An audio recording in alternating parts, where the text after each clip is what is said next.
Agora cá estamos, irmãos, em Filipenses capítulo 2, para darmos sequência ao nosso estudo.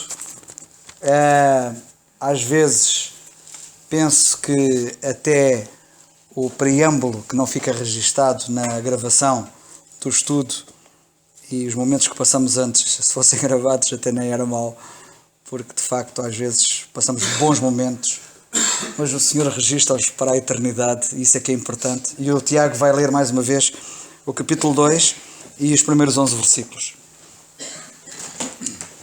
Diz assim a palavra do Senhor: Portanto, se há algum conforto em Cristo, se há alguma consolação de amor, se há alguma comunhão no Espírito, se há alguns entranháveis afetos e compaixões, completai o meu gozo para que sintais o mesmo, tendo o mesmo amor, o mesmo ânimo, sentindo a mesma coisa. Nada façais por contenda ou por vanglória, mas por humildade.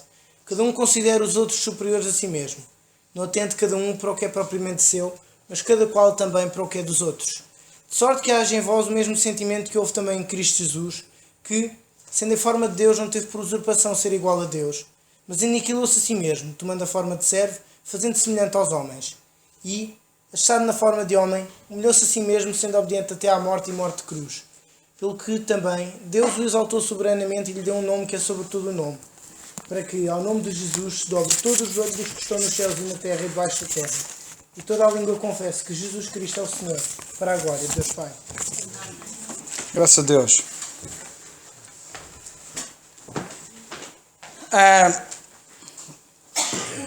Na semana passada, no estudo anterior, nós ainda estivemos a considerar a divindade do Senhor Jesus Cristo, que é um pilar, como temos visto, muito importante do cristianismo. Aliás, não temos cristianismo sem Cristo, e não temos cristianismo sem Cristo Deus, porque Ele é Deus. Ele é o verdadeiro Deus e a vida eterna. E nós ficamos ainda de ver um pequeno pormenor, grande pormenor, que eu na altura não tive tempo, se bem se lembram, e que eu fiquei de referir hoje. E que tem a ver com o facto de nós vermos o Senhor Jesus Cristo visto por outro prisma. Aliás, Ele é visto como Deus por vários prismas, quer em declarações diretas, quer em declarações associadas ou comparativas, por aquilo que Ele disse e que também foi dito por Deus no Velho Testamento como Jeová, que é Ele. E quer agora, nestes termos em que nós vamos verificar. Bem, em primeiro lugar, nós lemos no livro de Gênesis, no capítulo 17. No capítulo 17 do livro de Gênesis, nós lemos assim. Livro de Gênesis, capítulo 17 e o versículo 1. Estamos no Velho Testamento, estamos no tempo de Abraão, e lemos assim: sendo, pois, Abraão da idade de 99 anos, apareceu o Senhor a Abraão e disse-lhe: eu sou o Deus Todo-Poderoso, anda em minha presença e ser perfeito. Hão de reparar que a expressão eu sou é uma expressão associada a Deus. E quando Deus se apresenta aqui em relação a Abraão, diz eu sou, reparem bem na expressão, eu sou o Deus Todo-Poderoso. E a expressão eu sou está associada ao Deus Todo-Poderoso. E nós vemos nas Escrituras que de facto é assim que o Senhor Jesus Cristo é apresentado, como eu vou resumir em algumas passagens que vocês vão ver. Entretanto, isto é algo que nós, noutras alturas, já temos referido, já temos abordado, mas porque é segurança para vós, eu vou naturalmente falar acerca disto. No livro de Êxodo, eu aqui nesta passagem apenas quero sublinhar ou enfatizar o facto de Deus Todo-Poderoso estar associado à expressão eu sou, quando ele fala com Abraão. Em Êxodo, no capítulo 3, logo a seguir ao livro de Gênesis, no capítulo 3 do livro de Êxodo, nós lemos assim, Êxodo, capítulo 3, é nos primeiros versículos, e lemos assim, nos primeiros versículos, como quem diz, é no meio do capítulo, e lemos assim: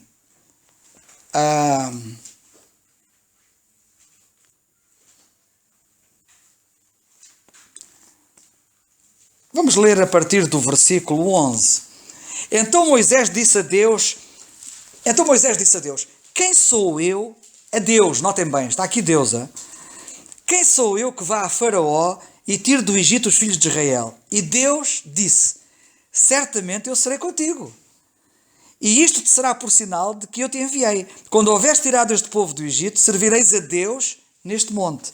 Então disse Moisés a Deus, eis que, quando vieram aos filhos de Israel, eles disseram, o Deus de vossos pais me enviou a vós, e eles me disserem, ou perguntarem, qual é o seu nome? Qual é o nome de Deus? Qual é o nome do Deus dos nossos pais? O que é que eu lhes direi? Perguntou Moisés. A Deus. Quando eles me perguntarem qual é o nome dele, de Deus, qual é o teu nome, ó Deus? Qual é o nome que eu vou dizer que é o teu nome? Versículo 14. E disse Deus a Moisés, eu sou, então em bem atenção, eu sou o que eu sou. E depois disse assim, disse mais, assim dirás aos filhos de Israel, eu sou, me enviou a vós. Não percebi bem. O que é que estás a dizer, Senhor? Não perguntaste qual era o meu nome? O meu nome é eu sou. E vais dizer a eles que eu sou, que é o meu nome, me enviou a vós. O teu nome é eu sou? Exatamente. O meu nome é eu sou. E vais dizer aos filhos de Israel que foi o eu sou que te está a enviar a eles. Portanto, eu queria que vocês notassem que o nome de Deus, do Deus Todo-Poderoso, como vimos na passagem associada a Abraão, é eu sou. Ora bem, nós já, como eu disse, já referimos várias vezes, mas isto é segurança para vós. Mas quando nós pegamos no Evangelho de João, nós vemos o Senhor Jesus Cristo dizer o seguinte. João, capítulo 6. Em João, no capítulo 6, nós lemos assim, no versículo 35.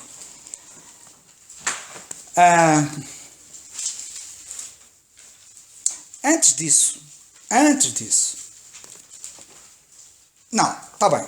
Ok. João 6,35. Lemos assim. E Jesus lhes disse, eu sou o pão da vida. Aquele que vem a mim não terá fome, e quem crê em mim nunca terá sede. Notem o que ele disse. Jesus disse, eu sou. E quando ele diz eu sou, alguém pode pensar assim, mas ele está a dizer eu sou o pão da vida. Pois, mas como vocês vão ver no Evangelho de João, eu sou o pão da vida, não é simplesmente uma expressão que tem várias palavras, eu sou o pão da vida como uma mera declaração. Quando ele diz eu sou, ele está a dizer que é aquele Deus Todo-Poderoso que apareceu a Abraão e que apareceu a Moisés e que disse a Moisés que o meu nome do Deus Todo-Poderoso que tu vais dizer ao meu povo é eu sou. E vocês vão ver pelas várias ocorrências da expressão no Evangelho de João, quando o Senhor Jesus Cristo fala, vão ver que é isso que acontece. Portanto, ele disse, eu sou o pão da vida. No capítulo 10, capítulo 8 primeiro, versículo 12, ele não disse que era apenas o pão da vida. Eu sou, deixai-me dizer, é uma espécie de cheque em branco para o seu povo. É uma espécie de cheque em branco. Cheque em branco. Quer dizer que ele é tudo o que nós precisamos. Ele é tudo o que nós precisamos. Ele é o pão, mas no capítulo 8 e no versículo 12, nós lemos que ele é a luz. Falou-lhes depois Jesus outra vez dizendo, eu sou a luz do mundo. Eu sou, notem bem, a luz do mundo. Quem me segue não andará em trevas, mas terá a luz da vida. João no capítulo 10, versículo 9. Outra passagem. Ele disse, eu sou a porta. Se alguém entrar por mim, salvar-se-á. E entrará e sairá e achará pastagens. Eu sou a porta. Eu sou o pão. Eu sou a luz. Eu sou a porta. E no capítulo 10 e no versículo 11, lemos assim. Eu sou o bom pastor. O bom pastor dá a sua vida pelas ovelhas. Também disse, eu sou o bom pastor. No capítulo 11, a seguir, no versículo 25, ele tem outra declaração acerca dele como eu sou, quando ele diz, Eu sou a ressurreição e a vida. Quem crê em mim, ainda que esteja morto, viverá. Mais, no capítulo 14, logo a seguir, versículo 6, uma passagem muito conhecida e que nós temos aqui na parede do fundo, parte dela escrita. Ele disse, capítulo 14, versículo 6, disse-lhe Jesus: eu sou o caminho e a verdade e a vida. Ninguém vem ao Pai senão por mim. Mais uma vez ele diz: eu sou. Mas nós lemos no capítulo 15 e no versículo 1. Capítulo 15 e versículo 1. Eu sou a videira verdadeira e meu Pai é o lavrador. 7 vezes, notem, 7 vezes, nós lemos ele dizer no Evangelho de João: eu sou. E não é por acaso que 7 vezes ele diz isto. É o número perfeito. Ele é o Deus Todo-Poderoso. O número 7 está associado a ele e o número 7 está associado a Deus. Nas Escrituras, quando nós estudamos a numerologia na Bíblia e a verdade dos números, vemos como o número 7, que é o número da perfeição, está associado àquele único que é perfeito. Mais, João capítulo 8, versículo 28. Em João, no capítulo 8 e versículo 28, lemos aqui uma coisa muito interessante. Reparem bem nisto. Ele disse assim: disse-lhes, pois, Jesus: quando levantardes o Filho do Homem, então conhecereis, eu sou. Então conhecereis quem eu sou. Quando levantardes o Filho do Homem, vocês vão saber quem é eu sou. Quem eu sou. E nada faço por mim mesmo, mas falo como o Pai me ensinou. No capítulo 8, versículo 58, um pouco mais à frente neste mesmo capítulo, portanto, lemos assim: disse-lhe Jesus: em verdade vos digo, que antes que Abraão existisse, eu sou. Antes que Abraão existisse, eu sou. E não é por acaso que a expressão eu sou ocorre tantas vezes, aquelas 7 vezes, é quando ele diz que é qualquer coisa: eu sou o caminho, eu sou a luz do mundo, etc. E não é por acaso que a expressão eu sou associada a ele está sempre a ocorrer, e nestes termos: antes que Abraão fosse, eu sou. Reparem que ele não diz assim: antes que Abraão fosse, eu existo. Antes que Abraão fosse, eu sou. Não é por acaso. Depois, que implica isso, mas é mais do que isso. É o Deus Todo-Poderoso que está a falar. No capítulo 8 também, neste mesmo capítulo, no versículo 24, nós lemos assim: por isso vos disse que morrereis nos vossos pecados, porque se não credes que eu sou, morrereis nos vossos pecados. Queridos irmãos, as pessoas religiosas que não creem que Jesus é o eu sou, vão morrer nos seus pecados. Digam claramente às chamadas testemunhas de Jeová e outros que tais, que não acreditam que ele é o grande eu sou, que é o Deus Todo-Poderoso, que apareceu a Abraão, que apareceu a Moisés. Foi ele que disse que quem não crer que ele é o eu sou, vai ficar nos seus pecados. Eu gosto muito deste versículo e vocês devem registar bem este versículo. 8:24, eu vou ler de novo. Por isso vos disse que morrereis nos vossos pecados, porque se não crerdes que eu sou, morrereis nos vossos pecados. A Bíblia é tão clara, quer dizer, isto não deixa dúvidas a ninguém. E é muito importante que nós estejamos seguros acerca disto e conhecemos bem as passagens que falam acerca disto. E depois outra passagem, que está em João no capítulo 18. E esta para mim é a mais fantástica. Todas elas são fantásticas. Mas deixai-me dizer, na minha condição de fraqueza e de fraco que sou, para mim, porque eu sou fraco, esta é a mais fantástica, porque toda a palavra de Deus, não há uma palavra que seja mais fantástica que outra, como sabem, toda ela fantástica. Nós só precisamos pela graça de Deus, penetrarmos no Espírito da mesma para vermos o quanto ela é perfeita, toda ela, não havendo nenhuma parte dela que seja mais importante que outra. Toda ela é a palavra de Deus e toda ela é maravilhosa. Mas, como eu disse, na minha condição de fraco, é que eu digo que esta é a passagem que eu mais gosto, porque todas elas eu gosto naturalmente e todas elas temos que gostar, todas elas têm a mesma força, todas elas têm o mesmo poder, mas gosto particularmente, como é que é de explicar? Gosto do contexto em que Jesus, como eu sou, surge nesta passagem. Talvez seja a passagem que transmitirá melhor como Ele é de facto o Deus Todo-Poderoso que o grande eu sou é. Eu gosto da força que esta passagem transmite. E então nesta passagem nós lemos assim no versículo 1. Tendo Jesus dito isto, saiu com os seus discípulos para além do ribeiro de Cedron, onde havia um horto, no qual ele entrou e os seus discípulos. E Judas, que o traía, também conhecia aquele lugar porque Jesus muitas vezes se juntava ali com os seus discípulos. Tendo depois Judas recebido a corte e os oficiais dos principais sacerdotes e fariseus, veio para ali com lanternas e archotes e armas. Ou seja, nós estamos a ler a narrativa da traição de Judas e de como ele traiu o Senhor Jesus Cristo e o vendeu por 30 moedas. E como ele agora, sabendo onde é que o Senhor Jesus Cristo se reuniu com os discípulos, onde ele muitas vezes esteve, como é que foi ele que conduziu os soldados para prenderem o Senhor Jesus Cristo, a quem ele vendeu. Ele foi àquele lugar onde o Senhor Jesus Cristo estava. E o que eu acho curioso, diz o historiador José, isto não está aqui na Bíblia, mas o historiador José, que é um historiador antigo, romano, que fala do Senhor Jesus Cristo, José diz, quando escreve a história da sua época, e falando acerca deste evento que aconteceu, e ele fala disso nas suas narrativas históricas, diz ele que este dia em que o Senhor Jesus Cristo foi preso era particularmente um dia de luar intensíssimo. Há aqui um contraste curioso. Como é que para procurarem Jesus, que é a luz, se precisa de archotes? Tão dessas eram as trevas destes homens.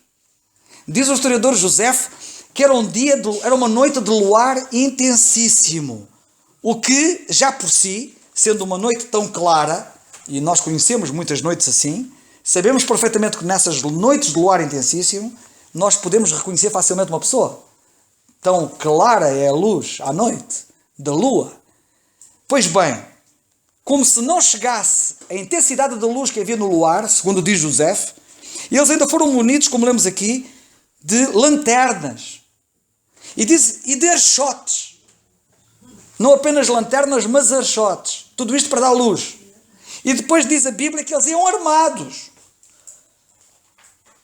Reparem, iam com luzes artificiais à procura da verdadeira luz. E iam com armas à procura do príncipe da paz. São os contrastes e uns paradoxos impressionantes que nós temos aqui. E depois lemos assim. Tomem atenção. Sabendo depois Jesus todas as coisas sabendo depois Jesus todas as coisas que sobre ele haviam de vir, adiantou-se, ou seja, ele deu o peito às balas, por assim dizer, protegendo os seus discípulos, e ele avançou para a frente, não se escudou neles, como fez Jacó. Ainda hoje li acerca de Jacó, na minha leitura, no livro de Gênesis, e o Jacó, vocês sabem como é que foi a história de Jacó, não é? Se bem que ele depois, na parte final, ele avançou para a frente, mas ele fez ali um esquema para ver se conseguia safar daquela situação. O Senhor Jesus Cristo não teve dúvidas. Avança para a frente e dá o corpo às balas, por assim dizer, e protege os seus discípulos. E diz, sabendo depois Jesus todas as coisas que sobre ele haviam de vir, adiantou-se e disse-lhes, a quem buscais? Reparem a pergunta dele. A quem buscais? E eles responderam. Agora notem, a resposta deles não é normal, porque eles dizem, na resposta, a Jesus Nazareno? Agora, reparem no seguinte. Vamos imaginar o cenário, hein? E vamos imaginar o Senhor Jesus Cristo de avançar uns passos e a perguntar àquela multidão que estava ali, porque era uma multidão, porque era um grande exército de 400 homens armados. 400 homens para irem prender um homem. Uma coisa impressionante. Entre aspas, um homem entre aspas. A quem é que vocês buscam? A quem buscais? O que é que vocês acham que eles diriam? Imaginai que vocês vinham à minha procura e que eu chegava aqui e dizia assim, a quem é que vocês buscam? A quem buscais? E o que é que vocês diziam? A ti. É a ti que a gente busca. Mas não foi isso que eles disseram. Sabem porquê? Não reconheceram. E por isso a resposta deles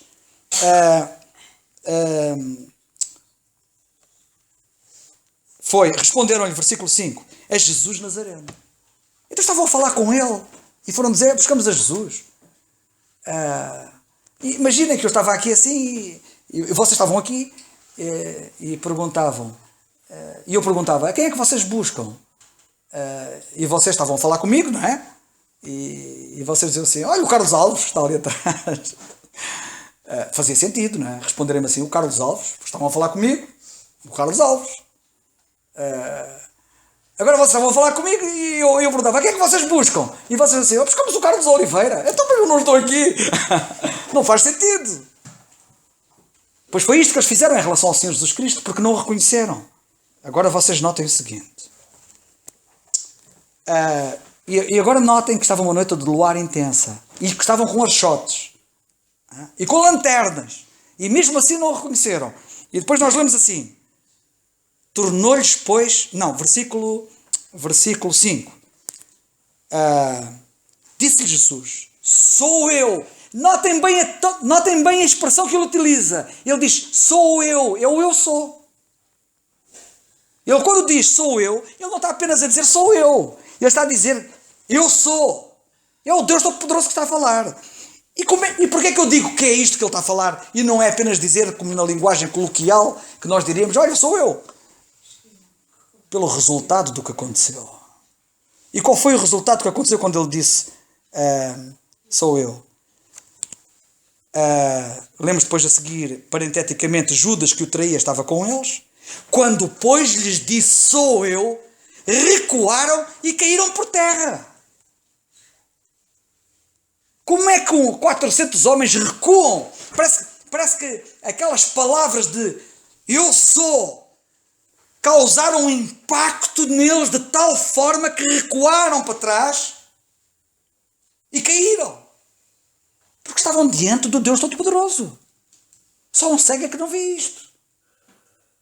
E portanto é muito importante que nós tenhamos a noção de que o Senhor Jesus Cristo na forma humana não perdeu a sua divindade.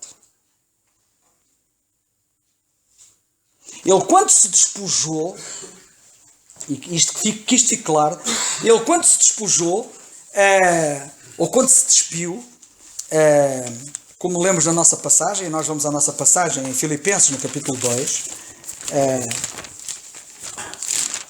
Filipenses, capítulo 2, quando nós lemos que se aniquilou a si mesmo, até dizem os entendidos que na língua grega a palavra para aniquilou-se é despiu-se. Ele despiu-se. E de facto ele despiu-se. Mas ele não se despiu da sua divindade. Mas ele despiu-se da sua glória. Ele despediu-se de toda a aparência e opulência que ele tem externa. Ele despiu-se disso. Mas ele intrinsecamente era o Deus Todo-Poderoso. O eu sou nunca deixou de o ser. Como nós vemos nesta passagem. E é muito importante que nós vejamos isto. Já agora, deixa-me dizer uma coisa.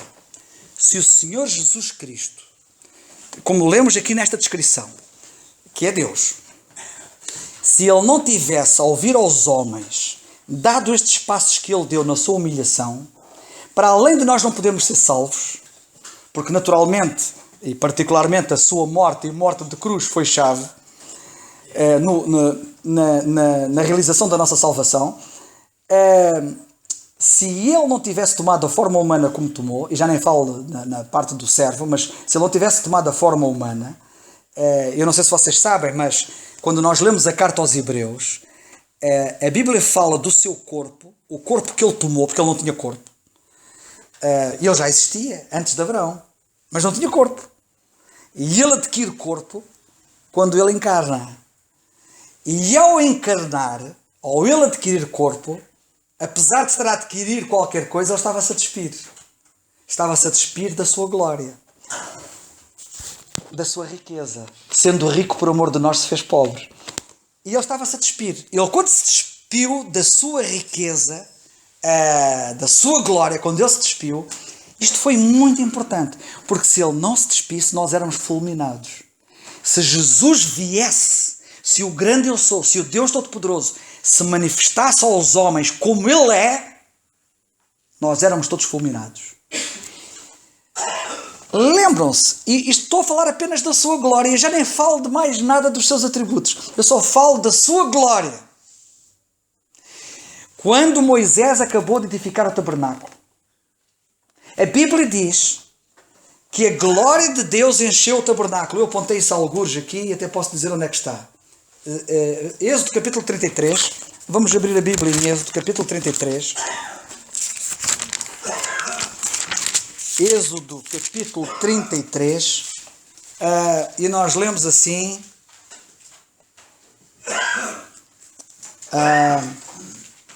no versículo 17 em diante. Então disse o Senhor a Moisés: farei também isto que tens dito, porquanto achaste graça aos meus olhos e te conheço por nome. Então ele disse: rogo-te que me mostres a tua glória. Porém ele disse: eu farei passar toda a minha bondade por diante de ti, e apregoarei o nome do Senhor diante de ti, e terei misericórdia de quem eu tiver misericórdia, e me compadecerei de quem eu me compadecer. E disse mais: não poderás ver a minha face, porquanto homem nenhum verá a minha face e viverá. Disse mais o Senhor: eis aqui um lugar junto a mim, ali te porás sobre a penha. E acontecerá que quando a minha glória passar, te porei numa fenda da penha, e te cobrirei com a minha mão, até que eu haja passado. E havendo eu tirado da minha mão, me verás pelas costas, mas a minha face não se verá. Eu não vou explicar agora esta passagem, porque senão ia-me desviar da linha principal de que estamos a considerar. Mas quero só destacar o seguinte. Diz aqui a passagem, acerca da sua glória,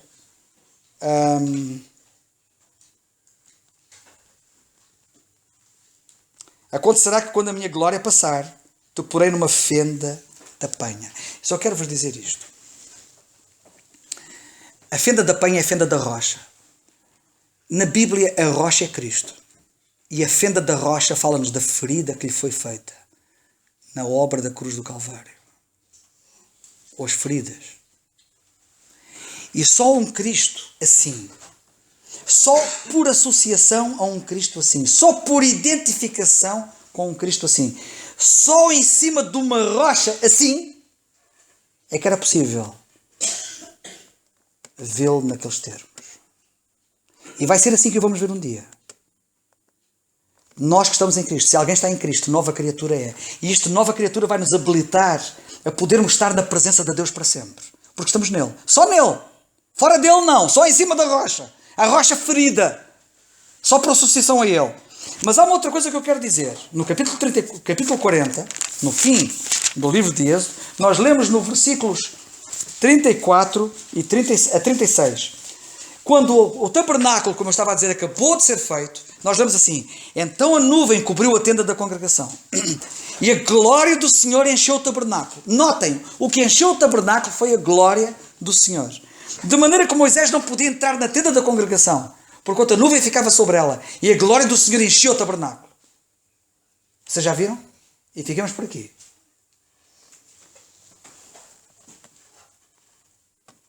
A glória do Senhor, por encher o tabernáculo, impedia que um homem se pudesse suster diante dela.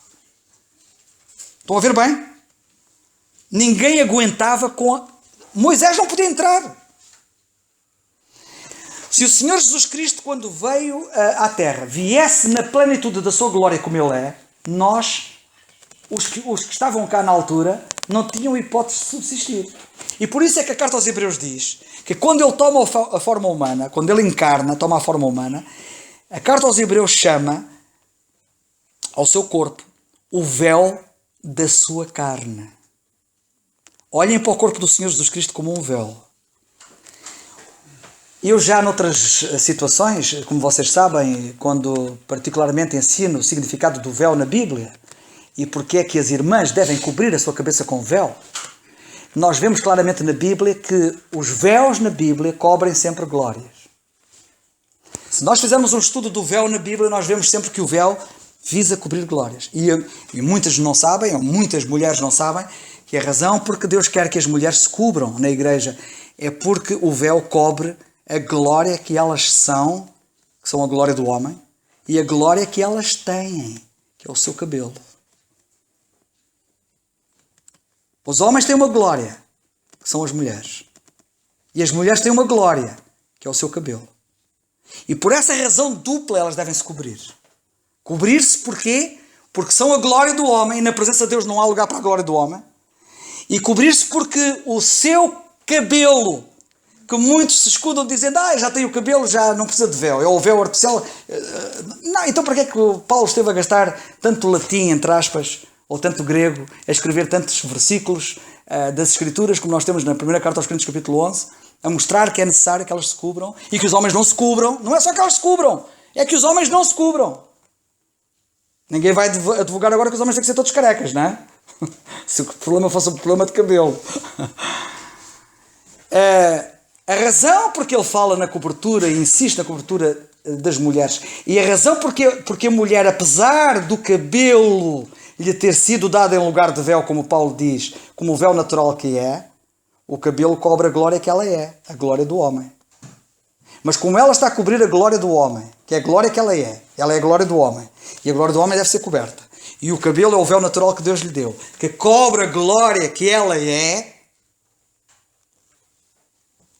O problema está em que o véu natural que ela tem, que é o seu cabelo, que cobre a glória que ela é por sua vez uma glória. É a glória dela. E por isso deve ser coberta. Ou seja, a mulher, por ter cabelo, não resolve o problema da cobertura que é necessária. Porque, de facto, o cabelo que ela tem cobre a glória que ela é, que é a glória do homem. Mas como a Bíblia diz que o cabelo que ela tem, que é por um lado um véu natural, que cobre a glória que ela é em si mesmo uma glória, ou seja, ela está a cobrir uma glória com uma glória, o problema da glória persiste, porque o cabelo é a glória dela. E, portanto, na presença de Deus não pode haver nem a glória do homem nem a glória da mulher. E por isso ela deve se cobrir. E por isso ela deve usar véu. Na Bíblia é apaixonante nós vermos o estudo dos véus. E, por exemplo, porque é que o tabernáculo tinha um véu? E porque é que o templo mais tarde que substitui o tabernáculo tem um véu?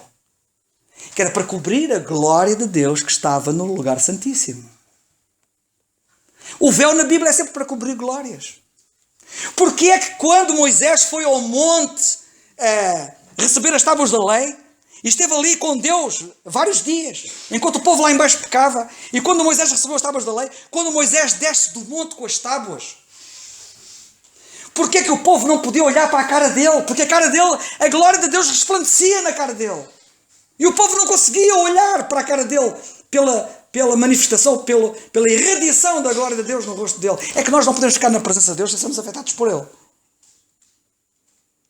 E Moisés veio de tal maneira afetado, pelo tempo que esteve na presença de Deus, que os reflexos disso se fizeram sentir depois naqueles que o viu, olhavam para ele. E diz a Bíblia que Moisés, para que o povo pudesse olhar para ele, teve que cobrir com um véu o seu rosto. Porque senão o povo não podia olhar para ele. E mais uma vez nós vemos que a glória que neste caso resplandecia no rosto dele teve que ser coberta com um véu. E quando a Bíblia diz que o Senhor Jesus Cristo veio a este mundo, sabendo nós que Ele é cheio de glória, Ele é chamado na Bíblia o Senhor da Glória, lemos na carta aos Coríntios, se Ele não tivesse um véu para tapar a glória intrínseca que Ele tem, os homens eram todos fulminados. E não podiam olhar para Ele. E por isso, como é que Deus cobriu essa glória que Ele tinha, a glória do Deus Todo-Poderoso que Ele é? Foi trazendo um véu sobre essa glória. Qual era o véu? A sua carne. A carne, o corpo com que o Senhor Jesus Cristo encarna e vem a este mundo, é o véu que cobre a glória que Ele tem. Isto é muito importante. Bem, voltando à nossa passagem em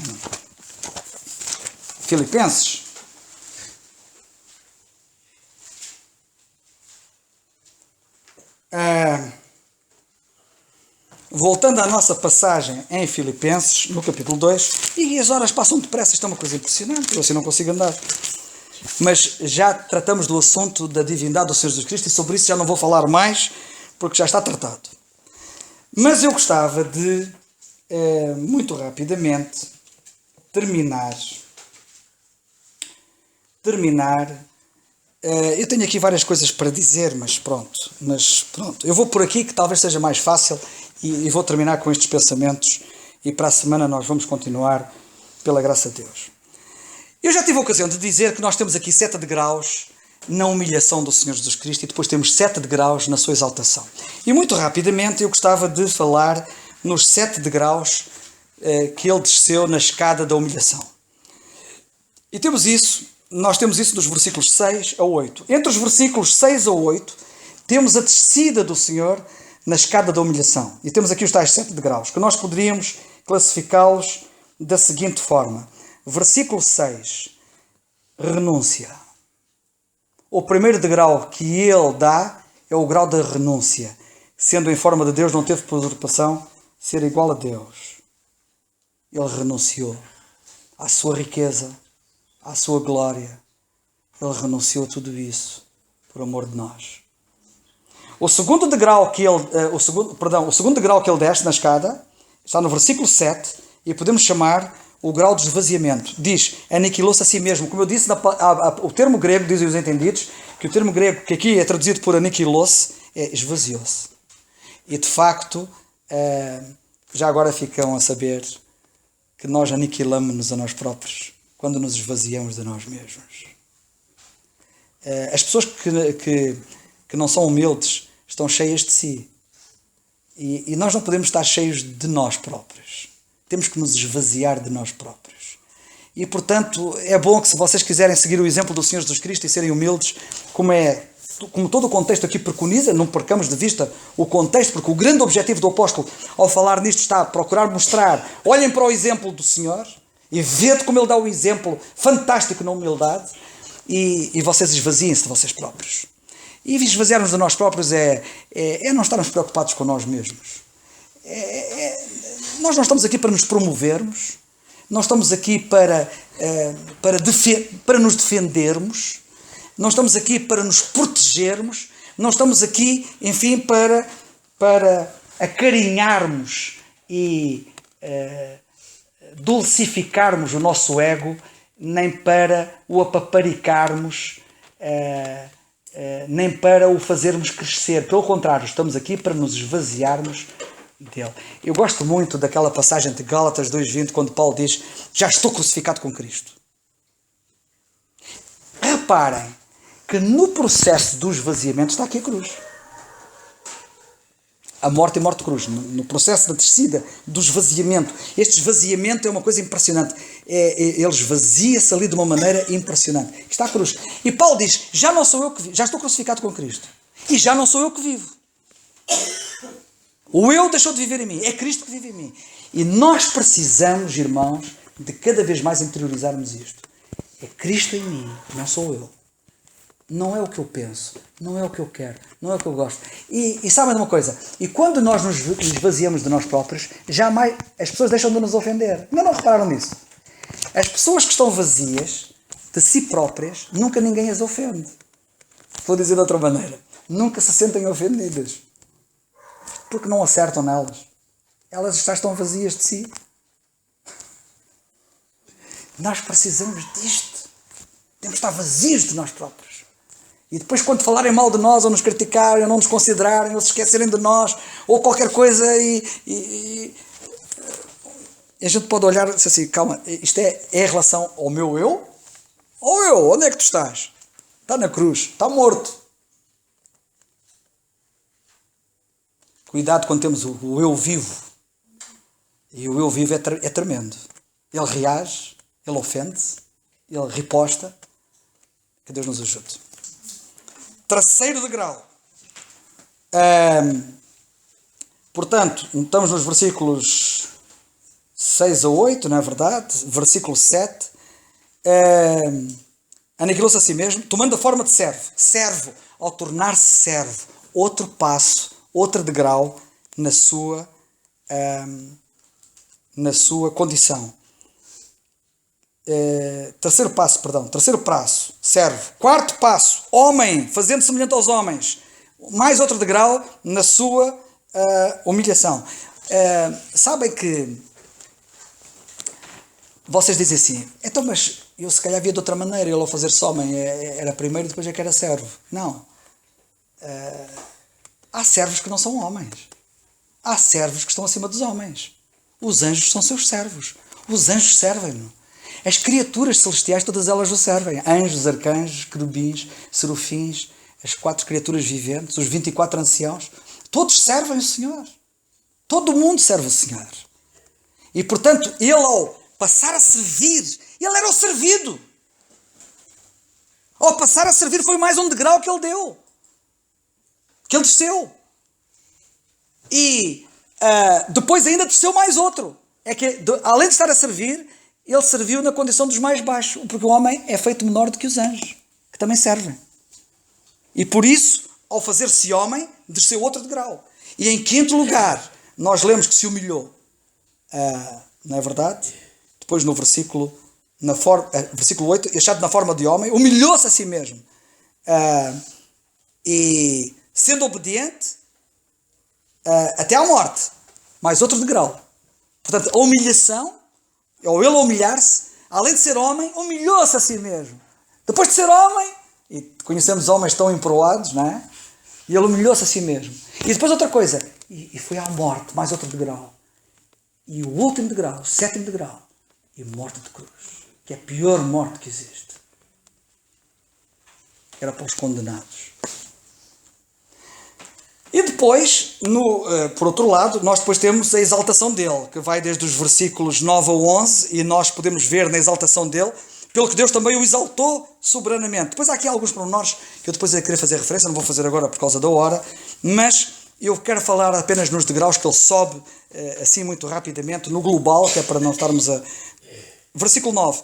Pelo que também Deus o exaltou soberanamente. Portanto, primeiro degrau foi exaltado. Segundo degrau, exaltado soberanamente. Deus exaltou soberanamente. Segundo degrau. Já agora deixem-me dizer uma coisa muito importante, que é o seguinte. Vocês não percam de vista o contexto global da passagem. No contexto global da passagem temos aqui pessoas que viviam cheias de si próprias. Em Filipos. De tal maneira, como eu já tive a ocasião de referir, havia 2 irmãs que não se entendiam uma com a outra, e Paulo fala acerca delas no capítulo 4. E não era só estas irmãs, porque tudo o que ele diz acerca da forma como eles se devem portar, no versículo 27, acerca, no capítulo 2 e logo no versículo 1, e no versículo 2, quando ele diz para todos sentirem a mesma coisa, e depois no versículo 3 ele diz: não façais nada por contenda ou por vanglória. As pessoas querem fazer as coisas e ufanarem-se e promoverem-se. Portanto, tudo isto que ele vai aqui dizer acerca do exemplo do Senhor Jesus Cristo, ele está a mostrar como lição para eles não incorrerem no erro de viverem em torno do seu próprio ego, a acariciarem o seu ego, mas a despirem-se do seu ego. Porque é uma coisa curiosa que ele diz que cada um considera os outros superiores, porque eles próprios queriam era superiorizar-se aos outros, não é? E quer dizer, eu quero que vocês notem o seguinte: o Senhor Jesus Cristo, voluntariamente, ao descer aquela escada toda da humilhação, ao fazer-se servo, ao servir os outros, é impressionante. A Bíblia diz que o Filho do Homem veio buscar e salvar o que se havia perdido. E depois diz a Bíblia: e ele veio para servir e não para ser servido. Prezados irmãos, quando nós encontramos o Senhor Jesus Cristo aqui na terra, em todo o seu ministério terreno, vemos um Senhor Jesus Cristo como servo, a servir os outros. E nós temos de ter muito cuidado, porque aqueles que querem ser o que não devem ser, depois o processo vai ser o inverso. No Senhor Jesus Cristo, ele começa por baixo, e Deus agora chega à altura e diz assim: eu agora vou exaltá-lo. E é este o processo que Deus quer fazer connosco. Mas agora vocês reparem nisto.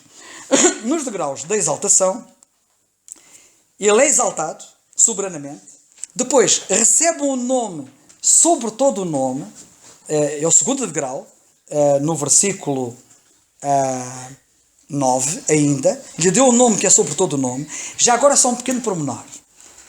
Estamos a falar do Senhor Jesus Cristo, certo? E o que é que a Bíblia diz aqui? Que o nome dele está sobre todo o nome. Então, há algum nome que esteja acima do nome dele? Não há. Então, como é que vêm alguns dizer Jeová é que é o nome certo de Deus e não há nenhum nome acima de Jeová e Jeová é que é? E nós dizemos assim, é verdade. Só que o Jeová que eu estou a pensar é ele, que é o nome que está sobre todo o nome. E o nome que está sobre todo o nome, no Novo Testamento, não é chamado Jeová, é chamado Jesus. Já agora, só uma pequena curiosidade, já agora fica também este dado, que me parece muito importante, que é o seguinte. As chamadas testemunhas de Jeová, por exemplo, fazem muita referência ao facto, claro que se agarram ao Velho Testamento, não é? Porque estão localizados no sítio errado, mas no Velho Testamento Deus apresenta-se como Jeová, como nós sabemos. E como Jeová, é como Jeová que ele diz, vós ser-me-eis testemunhas. É com base no facto de Isaías dizer que Jeová que diz, vós ser-me-eis testemunhas, e é importante ver a quem é que Jeová está a falar. Está a falar ao povo de Israel, ao povo judeu. O povo judeu é testemunhas de Jeová. Okay? É com base nisto que eles aplicam a si próprios o título testemunhas de Jeová. Porque Isaías disse, vós ser-me as minhas testemunhas. E quem é que disse? O Senhor Jeová. Certo? Mas quando chegamos a Atos dos Apóstolos, no capítulo 1, só por um exemplo. Quando chegamos a Atos dos Apóstolos, no capítulo 1 e versículo 8, o Senhor Jesus Cristo, antes de subir ao céu, está a falar com os discípulos e diz assim aos discípulos, vós ser-me-eis testemunhas. Começando em Jerusalém, Samaria, até os confins da terra. Ser-me-eis testemunhas, ou seja, serão minhas testemunhas, são testemunhas de mim. De mim de quem? De Jesus. E para que vocês não tenham dúvidas, nesta passagem sobre o nome que está sobre todo o nome, nós lemos no versículo 10. Para que é o nome de Jesus. O nome dele está acima de todo o nome para que ninguém tenha dúvidas qual é mesmo o nome. Para que é o nome de Jesus. É deste nome que estamos a falar. Se dobre todo o joelho. E então, no processo da exaltação dele, primeiro, terceiro degrau, domínio universal. Quarto degrau, o domínio sobre os seres que estão no céu. Quinto degrau, sobre os seres que estão na terra. Sexto degrau, sobre os seres que estão debaixo da terra. E quero chamar a vossa atenção, ficam já com esta... para vocês depois, vamos fazer referência outra vez. Os seres que estão debaixo da terra são os perdidos. Para quem não sabe, o inferno está debaixo da terra. A Bíblia chama-lhe as partes mais baixas da terra. E as partes mais baixas da terra é o centro da terra. Não perguntem, não vou especular. Mas nós sabemos que no inferno há fogo. E nós sabemos que o centro da terra é fogo. Sétimo degrau. Portanto, nós temos... para que o nome de Jesus se dobre todos os joelhos que estão nos céus, na terra, debaixo da terra... E toda a língua confesse que Jesus é o Senhor para a glória de Deus. Portanto, glória divina. Em último lugar, a glória divina. Todos confessarão que Ele é... E todos confessarão, reparem bem, que é muito importante. Temos aqui a glória divina dele e toda a língua confessa que Jesus Cristo é Jeová.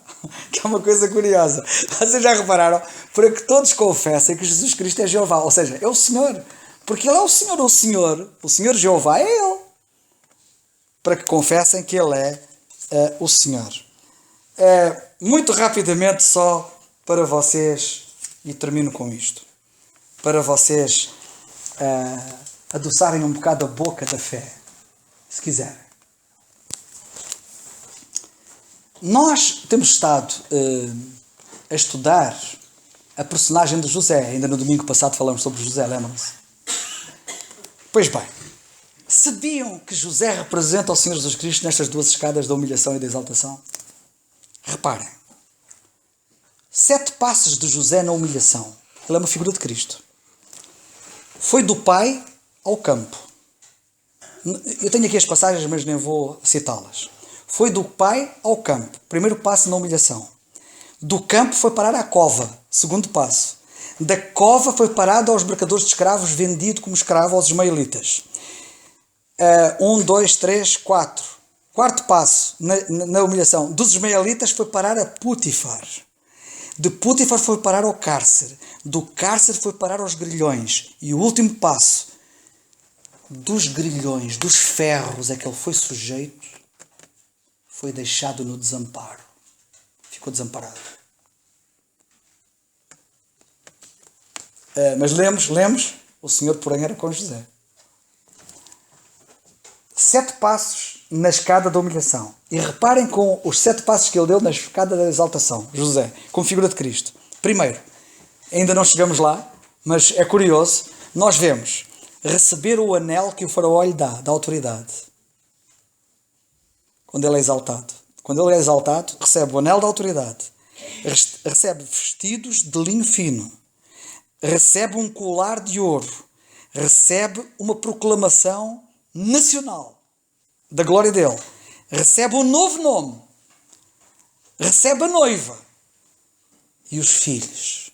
7 degraus na escada da exaltação como uma figura de Cristo. Vamos ficar por aqui hoje e, se Deus quiser, depois vamos continuar na nossa passagem, mas eu espero que isto nos ajude a compreender melhor o Senhor que temos e a maravilha do Senhor que temos, e isto nos entusiasme cada vez mais a servi-lo e que o nosso entusiasmo por Ele seja cada vez maior. Que assim seja.